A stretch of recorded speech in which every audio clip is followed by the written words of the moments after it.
বন্ধুরা, নতুন দিনের নতুন একটা ভিডিওতে সবাইকে স্বাগত। আমি ভ্রমণপুকুরে আমার টু হুইলসে বিশ্বজিৎ। আজকে আমি এখন চলে এসেছি ফার্স্ট কলকাতার বুকে একজন এখনকার ভাইরাল একটা কাকুর দোকানে, যিনি কফি কাপে কার্টুনিস্ট নিজেদের ফটো যারা আসছে তাদের ফটো কার্টুনিস্টভাবে এঁকে স্টাইলে এঁকে তাদেরকে দিচ্ছে। আর এখন আমি আছি ঠিক এই টালিগঞ্জ মেট্রো স্টেশনের ঠিক 1 নম্বর গেট থেকে বেরিয়ে ঠিক বাহাতে আপনারা দোকানটা পেয়ে যাবেন। এখন দোকানটায় প্রচণ্ড ভালোই ভিড় ছিল, আমরা এতক্ষণ দাঁড়িয়ে কফিটা খেলাম। কাকু এখন নেই দোকানে, তো আরও ভিডিও আমি কয়েকটা সিনেমেটিক ফুটেজ আমি দিয়ে দেবো এর সাথে, আপনারা দেখুন। এই কাকু ঠিক দাদাগিরিতেও গেছিলো, এই যে ফটো কাকুর কিছু চিত্র আঁকা আছে,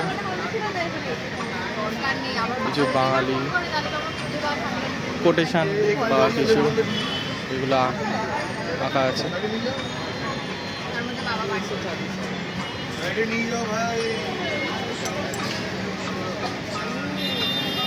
কিছু তো বল একটা, তুমি এত কথা বলে গেলে চুপচাপ দাঁড়িয়ে আছো।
আমি একটা হাতে নিয়ে আপনার হাতে